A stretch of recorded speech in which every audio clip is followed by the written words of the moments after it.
মুক্তির সোপান ইউটিউব এবং ফেসবুক পেজের পক্ষ থেকে আপনাকে স্বাগতম।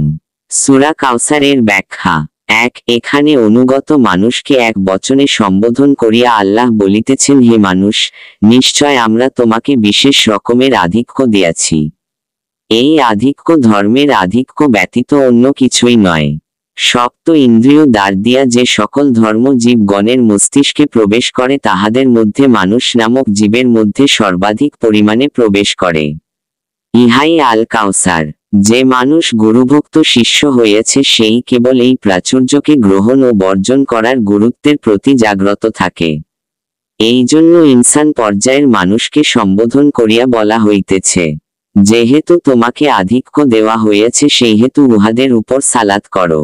আধিক্যের উপরে সালাত না করিলে মানুষ অসংখ্য সংস্কারে আবদ্ধ হইয়া জন্মচক্রে নিপতিত হয়।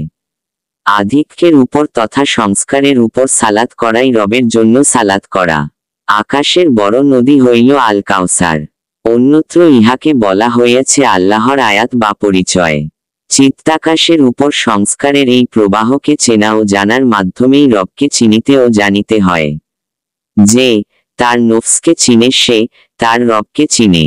2 রবের জন্য সালাত করো অর্থ নিজেই রব হইয়া যাওয়ার জন্য তথা সৃষ্টির বন্ধন হইতে মুক্ত হইয়া আপন প্রকৃতিকে জয় করিয়া পুরুষ হইয়া যাওয়ার জন্য সালাত করো। নাহার করো অর্থ দাঁড়ানো অবস্থায় উৎসর্গিত থাকো।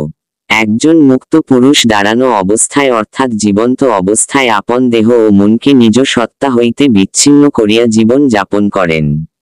এইরূপে তিনি আল্লাহর জন্য জবে হইয়া অর্থাৎ পবিত্র হইয়া যান। ইহাতে সমাজের কল্যাণ নিহিত। জবে না হইলে কেহই আল্লাহর সেবক হইতে পারে না। অতএব এই বাক্যে ভক্ত মানুষকে গুরুর দেওয়া সালাত ও কোরবানির সাহায্যে মুক্ত পুরুষ হইবার নির্দেশ দিতেছেন। 3 গুরুর নিকট শিক্ষাপ্রাপ্ত হইয়া মনুষ্য নামের যে জীব ইনসানে রূপান্তরিত হইয়াছে সেই কেবল ইন্দ্রিয় দ্বারে আগমনকারী অসংখ্য বিষয়াদি সম্বন্ধে সাবধান হইয়া থাকে। ইন্দ্রিয়গুলির মাধ্যমে বাহির হইতে এবং ভিতর হইতে প্রচুরভাবে ধর্মের অবিরাম যে আগমন হইতেই থাকে তাহার প্রতি সালাত ও নাহার করিবার পদ্ধতি ইনসান তার গুরু হইতে জানিয়া লইয়াছে। এই জন্য এই কর্তব্য পালন করিবার জোর তাগিদ তাহাকে দেওয়া হইতেছে যেন শীঘ্রই সে বন্ধন মুক্ত হইয়া যায়। ইনসান পর্যায়ের মানুষই কেবল আপন মর্যাদা ও শান মান সম্বন্ধে জাগ্রত।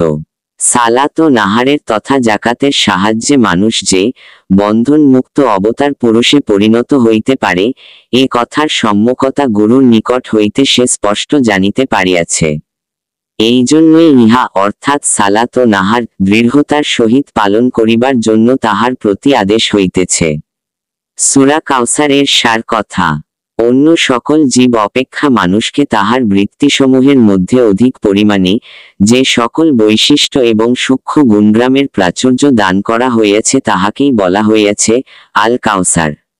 এই সকল প্রাচুর্য প্রান্তির কারণেই মানুষ তাহার রবের নিকট আপন কৃতকর্মের জন্য দায়ী।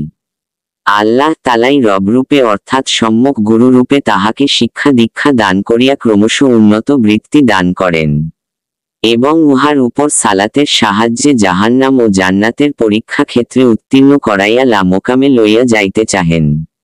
রবের নির্দেশিত কর্তব্য পালনের দ্বারা মানুষের সম্মান সমুচ্চ করিয়া গুরু তাহাকে অবতারে তথা পুরুষে পরিণত করিয়া তুলেন। অবতার পুরুষ হওয়ার জন্যই গুরুগণ জীব জগৎকে শিক্ষা দীক্ষা দান করিয়া ইনসানে রূপান্তরিত করেন, যাহাতে তাহারা সালাত ও কোরবানি করিয়া মুক্ত হইয়া যাইতে পারে। সুফি সদর উদ্দিন আহমদ চিশতি কোরআন দর্শন 3য় খণ্ড থেকে আলোচনাটি যদি ভালো লেগে থাকে তবে দয়া করে একটি লাইক দিয়ে এবং কমেন্ট করে আপনার মতামত দিন প্লিজ, এবং আপনি যদি চ্যানেলে নতুন হয়ে থাকেন তবে দয়া করে চ্যানেলটি সাবস্ক্রাইব করে আমাদের সাথে থাকুন প্লিজ। পূর্বাপর সকলকে সাধুবাদ ও শুভকামনা রইল সকলের জন্য।